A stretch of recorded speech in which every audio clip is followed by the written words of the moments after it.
Next point is factors affecting the climate of a place. Means कौन से ऐसे factors हैं जो क्लाइमेट को अफेक्ट करते हैं. Okay, first one is distance from the equator.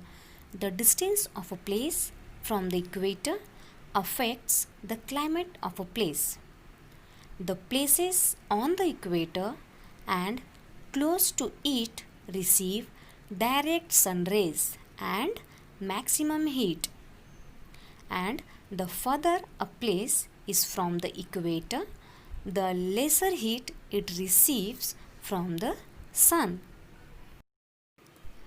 Means children, equator पे जो प्लेसेस, सिटी, कंट्रीज़ आते हैं वहाँ का क्लाइमेट हमेशा हॉट ही होता है because they receive direct sun rays. और इक्वेटर से जो पार्ट दूर होते हैं they receive less heat from the sun. इसलिए वहाँ का क्लाइमेट हमेशा चेंज होता रहता है. ओके चिल्ड्रन, एंड इक्वेटर वाले पार्ट का climate throughout the year same ही होता है, मीन्स हॉट ही होता है. Okay, now children you can see in this picture, this is the line of equator. Okay, now equator वाले place पे कौन से कंट्रीज़ है? साउथ अमेरिका, अफ्रीका, राइट, फिर ऑस्ट्रेलिया. ओके चिल्ड्रन, सो ये सारे जो प्लेसेस हैं, जो कंट्रीज़ हैं, throughout the year hot ही होते हैं. Our next point is distance from the sea. The water bodies close to land affect the temperature of the place. Means children, land के आसपास अगर water bodies होती हैं, water bodies means sea, oceans, river, lake, so they affect the temperature of the place. So children, let's learn with an example. Children, you can see in this picture, Chennai is closer to the equator than Amritsar or Delhi.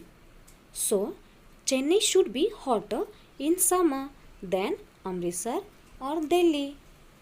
Yes or no children? Chennai कहाँ पर है? Equator के एकदम पास में है, right, as compare to Amritsar और दिल्ली. अभी हमने पढ़ा कि इक्वेटर वाले जो पास का प्लेस होता है वो बहुत ज़्यादा हॉट होता है every year. But children, as compare to Delhi and Amritsar, Chennai का एटमॉस्फेयर थोड़ा सा चिल्ड होता है. इतनी ज़्यादा गर्मी चेन्नई में नहीं पड़ती है. Why? Because Chennai is on the coast. Because children, Chennai कहाँ पर आता है? कोस्टल एरिया में आता है. Okay, now what is coastal area? Land near the sea. You can see in this image children. Okay, this is called coastal area. Okay, land near the sea. Okay, land close to water bodies. Water bodies के आसपास जो भी land होते हैं, this is called coastal area. Okay, सो इसलिए चेन्नई का जो atmosphere होता है वो थोड़ा सा चिल्ड होता है एज कम्पेयर टू अमृतसर और Delhi. Now children, why coastal areas atmosphere is always cool? Because of the two reasons. The first one is sea breeze and the second one is land breeze. So children, let's learn with sea bridge.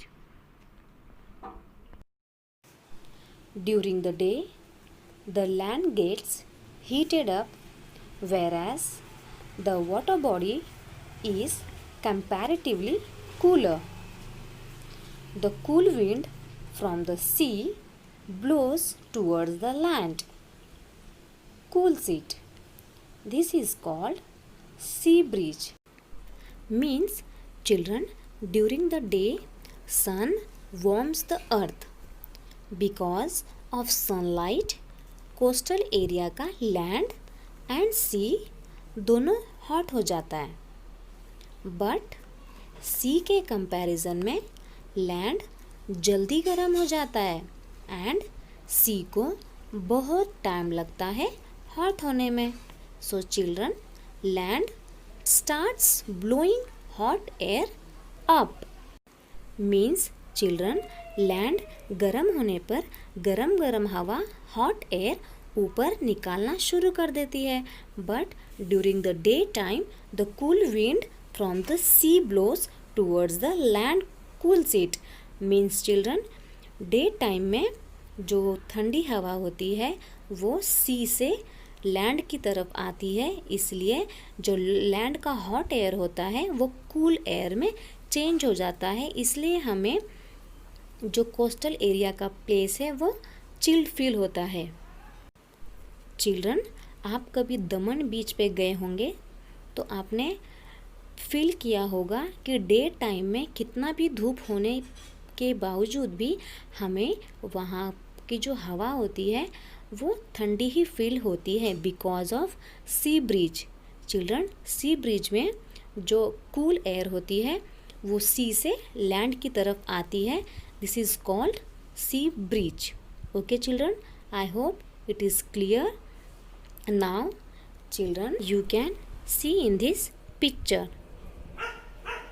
Now land bridge.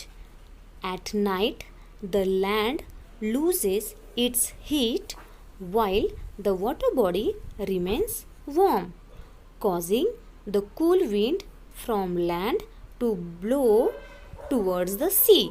This is called land bridge. Means children, at night land जल्दी ठंडा हो जाता है सी के comparison में, और ठंडा होने के वजह से लैंड कूल एयर ऊपर निकालना शुरू कर देता है। ओके, एंड जो सी है वो हॉट ही रहता है क्योंकि सी को बहुत ज़्यादा टाइम लगता है ठंडा होने में। सो चिल्ड्रन, जो सी है वो हॉट एयर ऊपर निकालना शुरू करता है। But at night the cool wind from land to blow towards the sea.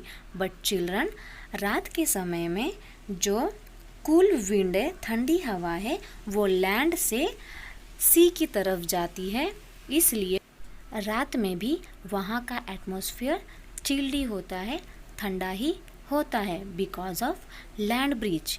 Okay children, so I hope children आपका ये दोनों पॉइंट क्लियर हो गया होगा, what is land bridge and what is sea bridge. Okay children, you can see in this picture land bridge and sea bridge.